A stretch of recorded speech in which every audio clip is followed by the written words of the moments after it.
भोजन के उपरांत महाराज श्री अपने कमरे में थे। एक तो प्रातःकालीन महाराज श्री की रहस्यमय चुप्पी तथा उसके पश्चात प्रवचन की गंभीरता ने मुझे भी अपने प्रभाव में ले लिया था। अंतर में ना जाने क्या-क्या विचार चल रहे थे। इतने में महाराज श्री ने कहा, "बड़े गंभीर बने बैठे हो, क्या सोच रहे हो?" मैंने कहा, "आपकी प्रातःकाल की गंभीरता ने मुझे भी गंभीर बना दिया है। फिर आपका आज का प्रवचन भी काफ़ी गहरा था।" महाराज श्री, आज जब प्रातःकाल सड़क पर चल रहा था, तो मेरे साथ अदृश्य रूप में देवास के शीलनाथ महाराज भी चल रहे थे। उनकी बातें सुन रहा था। कह रहे थे, संसार में आध्यात्मिकता तथा भौतिकता की अदला-बदली होती रहती है। कभी एक का प्रभाव बढ़ जाता है, तो कभी दूसरा हावी हो जाता है। आजकल भौतिकता का बोलबाला है। आध्यात्मिकता भी भौतिकता की चाशनी में लिपटी हुई ही मिलती है, किंतु हम लोगों के लिए यह सब नाटक के समान है। हम लोग इसे देखते हैं तथा इसे भगवान की लीला मानकर आनंदित होते हैं। वही ढंग, वही मस्ती, वही अक्खड़पना। जब हमारे मन में यह जानने की जिज्ञासा उत्पन्न हुई कि आजकल इनका आसन कहाँ है, तो शीलनाथ महाराज ने कहा, "बड़ी जल्दी आपको पता चल जाएगा कि हमारा आसन कहाँ है। देवास में भी हम दोनों एक ही नगर के निवासी थे। भविष्य में भी हम दोनों का आसन एक ही स्थान पर रहेगा।" यह भी कह रहे थे कि हमारे साथ उनका काफ़ी पुराना संबंध है। आज से 7,000 वर्ष पूर्व जब अगाशा के साथ मिस्र देश में हम कार्य करते थे, तब वह भी हमारे समूह में हमारे साथ थे। यह भी बता रहे थे कि 7,000 वर्षों से कहाँ-कहाँ जन्म लिया, कहाँ-कहाँ भटके, अब आकर दोबारा मिलन हुआ है। जब उनसे पूछा कि आगाशा का तो देवास में भी आगमन होता था, हम उनसे कई बार बात भी कर चुके हैं। क्या आपसे उनका मिलना नहीं हुआ? तो शीलनाथ महाराज ने कहा, हाँ, 2-1 बार बात हुई है। यहाँ ऋषिकेश में भी एक बार बात करने का अवसर आया। अब कुछ समय से उनका कुछ अता पता नहीं। इतनी बात करके शीलनाथ महाराज अदृश्य हो गए। दोपहर के 3 बजे का समय हुआ। हम लोग शाम की चाय पीकर महाराज श्री के कमरे के सामने वाले बरामदे में अपने-अपने स्थान पर जम गए थे। महाराज श्री पहले से ही वहां कुर्सी पर विराज रहे थे। महाराज श्री ने कहना आरंभ किया, "आपसे इस समय की यह बातचीत मेरी आपसे अंतिम बातचीत है। मैं आपके सामने इस प्रकार भविष्य में कभी प्रवचन नहीं करूंगा।" महाराज श्री का इतना कहना था कि सब आश्रम वासियों में कोहराम सा मच गया। सब लोग बोल उठे, "महाराज जी, हमसे क्या भूल हो गई है जो आप हमें इस तरह सजा दे रहे हैं?" महाराज श्री वास्तविक बात कहना नहीं चाहते थे। उन्होंने कहा, "आपकी कोई भूल नहीं है तथा यह सजा भी नहीं है, किंतु अब हमारे मन की अवस्था ऐसी हो गई है कि हम आगे से यह भाषणबाजी नहीं कर पाएंगे। हमने कई बार यह बात कही है कि केवल प्रवचन सुनने अथवा अध्ययन करने से कोई पार नहीं जा सकता। उसके लिए निरंतर साधन से ईश्वर की कृपा प्राप्त करनी पड़ती है। बातें बहुत हो चुकी, हमने भी की, आप परस्पर भी करते रहते हो। अब साधन करने का अवसर है। जो साधन करेगा वही कुछ प्राप्त भी करेगा। वह अपने मन का रूपांतरण कर पाएगा। यदि आप कल्याण चाहते हैं तो साधन करो। आप परंपरा की सेवा करना चाहते हैं तो साधन करो। यदि गुरु ऋण से उऋण होना चाहते हैं तो साधन करो। यह नहीं कि हम केवल आपके सामने बात नहीं करेंगे, वरन अन्य किसी के सामने भी नहीं।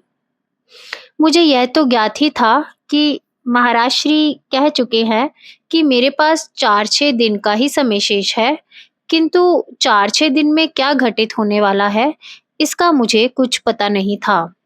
संभवतः उसी बात को ध्यान में रखकर महाराज श्री ऐसा कह रहे थे, किंतु किसी को भावी घटना का कोई संकेत भी नहीं देना चाहते थे। महाराज श्री ने कहना आरंभ किया, सत्संग, प्रवचन या अध्ययन की पहुंच बुद्धि तक है। कोई भाव प्रधान लेख या प्रवचन हुआ तो वह हृदय में भावों को तरंगित कर देता है, किंतु साधक की समस्या संस्कारों, वासनाओं, प्रारब्ध एवं विकारों का क्षय है। उसके चित्त में कर्तापन की बहुलता है। अंतर में अहंकार प्रभावशील है। वह अविद्या से ग्रस्त है। श्रवण तथा पठन पाठन इन सब पर आघात नहीं कर पाते। श्रवण के साथ यदि चित्त शक्ति का संयोग हो तो शक्ति चित्त शुद्धि में सहायक हो सकती है। सत्संग एवं अध्ययन श्रवण की सामान्य श्रेणी में आते हैं। पूजा पाठ, जप आदि भी, आणव उपाय की बाह्य साधनाएं भी रुचि निर्वाण के अतिरिक्त साधक की समस्या का समाधान नहीं कर पाते। बाह्य साधनों में अंतर में प्रभाव डालने वाला व्यवहार शुद्धि के अभ्यास का उपाय निष्काम कर्म योग है, जो प्रारब्धशीन करता है किंतु संस्कार संचय नहीं करता। इसके आंतरिक साधन के रूप में शक्ति जागृति के पश्चात का स्वाभाविक तथा सहज साधन है। यह साधन संस्काराशय पर सीधी चोट करता है, जो दृष्टा भाव के उदय तथा कर्तापन के विलीनीकरण का कारण है, जो अहम भाव को मिटाता है। बाह्य व्यवहार शुद्धि साधन तथा आंतरिक समर्पण भाव युक्त साधन, दोनों साधनों को एक साथ करने से साधन का लक्ष्य पूरा हो सकता है। सभी संत इसी मार्ग से आगे बढ़े हैं। व्यवहार शुद्धि के संबंध में काफी चर्चा हो चुकी। यह साधन ऐसा है जो अंतर का प्रारब्ध रूपी कचरा साफ करता है। व्यवहार शुद्धि से चित्त की चंचलता को कम करने में सहायता मिलती है। जीवन में समस्याओं तथा कठिनाइयों में कमी आती है। राग द्वेष का भाव शिथिल होता है तथा आंतरिक साधन को बल मिलता है। अब हम आंतरिक साधन की बात करेंगे। इस विषय में हमने अपनी पुस्तकों में काफी कुछ लिख दिया है। शक्ति जागृति के पश्चात सर्वप्रथम यह अनुभूति होती है कि साधक साधन नहीं करता, जागृत शक्ति करती है। वास्तविक साधक शक्ति है। साधक अपने चित्त के संस्कार शक्ति को समर्पित कर स्वयं भी समर्पित हो जाता है। शक्ति रूपी सूत्र उसके हाथ में आ जाता है, जिसे पकड़कर वह आत्म अनुभूति की ओर आगे बढ़ता रहता है। नहीं, उसके हाथ शक्ति थाम लेती है और आगे लिए चलती है। शक्ति को पकड़ने का प्रयत्न मत करो, शक्ति को ही आपका हाथ थामने दो। इसके लिए समर्पण भाव को धारण करने की आवश्यकता है। जितना शक्ति के प्रति समर्पण अधिक होगा, उतनी ही शीघ्रता पूर्वक शक्ति माता की तरह अपने बच्चे को गोद में उठाकर आंतरिक यात्रा पर आगे बढ़ती जाएगी।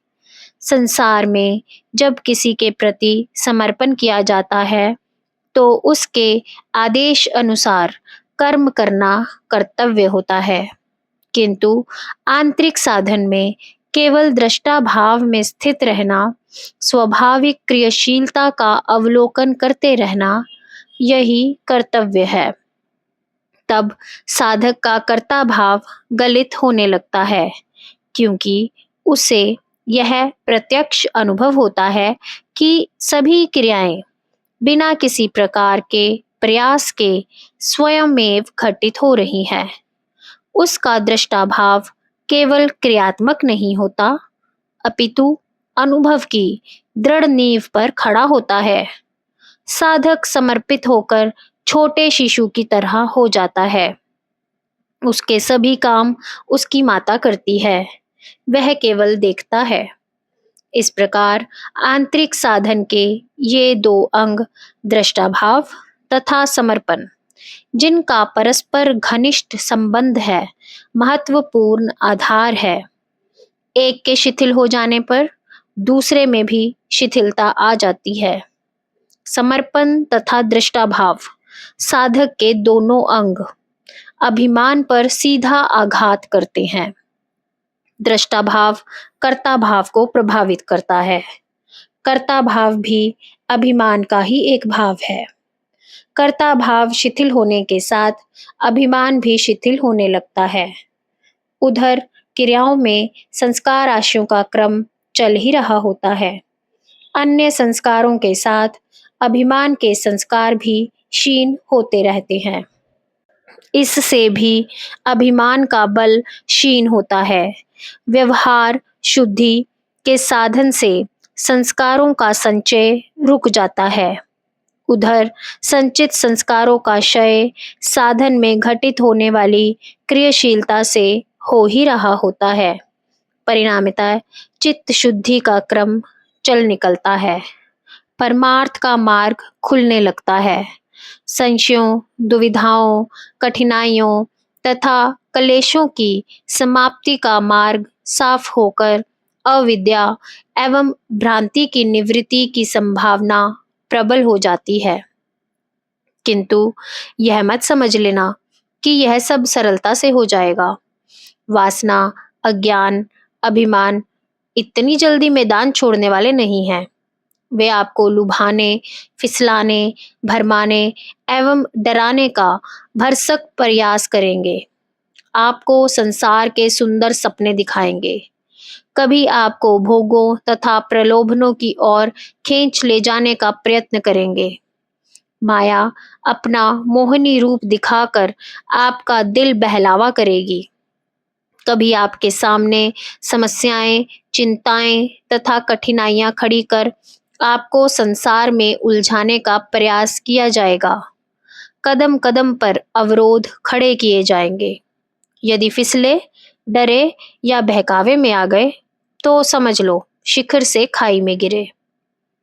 हम आपसे यह आशा नहीं करते कि आप कभी फिसलोगे ही नहीं या भ्रमित होकर गिर नहीं जाओगे। कौन सा साधक है जो कई कई बार नहीं गिरा? माया ने बड़े बड़े योगियों, तपस्वियों को नचा डाला है। कईयों की साधना को चौपट कर डाला है। आप कई बार गिरोगे, कई बार मार्ग में भटक भी जाओगे। कभी आलस्य आपको आ घेरेगा, कभी शंकाएं आपके मन को दूषित तथा विचलित कर देंगी, तो कई बार प्रलोभन आपको पथ भ्रष्ट कर देंगे। किंतु जब होश आ जाए तो फिर से संभल जाना, फिर से अपनी यात्रा पर आरूढ़ हो जाना। मेरा शरीर रहे चाहे ना रहे, किंतु आपको डटकर साधना की निरंतरता बनाए रखने में लग जाना है। मैंने आरंभ में कहा कि आपसे मेरी यह अंतिम बातचीत है। यदि कोई मार्गदर्शक नहीं मिले तो आप स्वयं अपने मार्गदर्शक हैं। आपका साधन ही आपका मार्गदर्शन करेगा। आपका अंतर्गुरु प्रतिक्षण आपके साथ रहकर आपको रास्ता दिखाएगा, आपकी संभाल करेगा। गुरु शक्ति आपका कल्याण करे। महाराज श्री ने अपनी बात समाप्त कर दी।